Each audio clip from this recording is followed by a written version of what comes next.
Hello guys. So இன்றைக்கி இந்த வீடியோவில் நம்ம என்ன பார்க்க போகிறோம்னா எல்ஐசி, அதாவது லைஃப் இன்சூரன்ஸ் கார்பரேஷன் இந்தியா வந்து மோஸ்ட்லி அவங்கக்கிட்ட இருக்க மணியை எந்த மேஜர் இதில் இன்வெஸ்ட் பண்ணியிருக்காங்கன்றதை நம்ம பார்க்க போகிறோம். ஸோ வாங்க நம்ம வீடியோக்குள்ளே போகலாம்.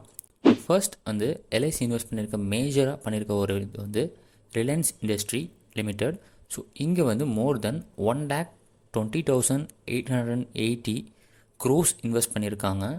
ஸோ செகண்டாக அவங்க இன்வெஸ்ட் பண்ணியிருக்கிறது வந்து ஐடிசி. ஸோ ஐடிசி லிமிட்டடில் அவங்க இன்வெஸ்ட் பண்ணியிருக்கிறது வந்து நியர்லி 78,000 crore. அண்ட் தேர்டாக டிசிஎஸில் இன்வெஸ்ட் பண்ணியிருக்காங்க. டிசிஎஸ்லேயும் கிட்டத்தட்ட சேம் 72,000 crores கிட்ட இன்வெஸ்ட் பண்ணியிருக்காங்க. அண்ட் ஃபோர்த்தாக இன்ஃபோசிஸ் லிமிடெட். ஸோ இன்ஃபோசிஸில் ஒரு மோர் தென் 61,000 crores இன்வெஸ்ட் பண்ணியிருக்காங்க.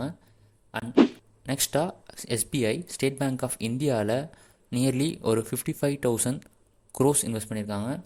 அடுத்து எல்என்டி, லார்சன் அண்ட் டர்போ லிமிட்டடில் நியர்லி சேம் 51,000 crores இன்வெஸ்ட் பண்ணியிருக்காங்க.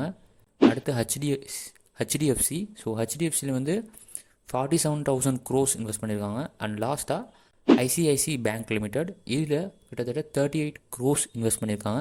ஸோ இதை தவிர்த்தும் ஒரு சில இதில் இன்வெஸ்ட் பண்ணியிருக்காங்க. பட் மேஜர் இன்வெஸ்ட் பண்ணியிருக்கிறது இந்த பர்டிகுலர் ரிலேட்டடான இதில் தான். ஸோ இந்த வீடியோ ஹெல்ப்ஃபுல்லாக இருந்துச்சுன்னா லைக் பண்ணுங்கள், அப்படியே நம்ம வீடியோ சேனலுக்கு சப்ஸ்கிரைப் பண்ணிக்கோங்க. ஸோ நெக்ஸ்ட்டு நம்ம மே மந்த்லேருந்து ஒரு ஃபைனான்ஸ் ரிலேட்டடாக ஒரு கண்டென்ட்டாக போடலான்னு நம்ம யோசிச்சு வச்சுருக்கோம். ஸோ மறக்காமல் அதை செக் பண்ணி பாருங்கள். ஸோ யூடியூப் சேனலை சப்ஸ்கிரைப் பண்ணிக்கோங்க. இந்த வீடியோ இருக்காது ஹெல்ப்ஃபுல்லாக இருக்கணும், ஷேர் பண்ணுங்கள். ஸோ நெக்ஸ்ட் வீடியோவில் போங்க கைஸ், பாய்.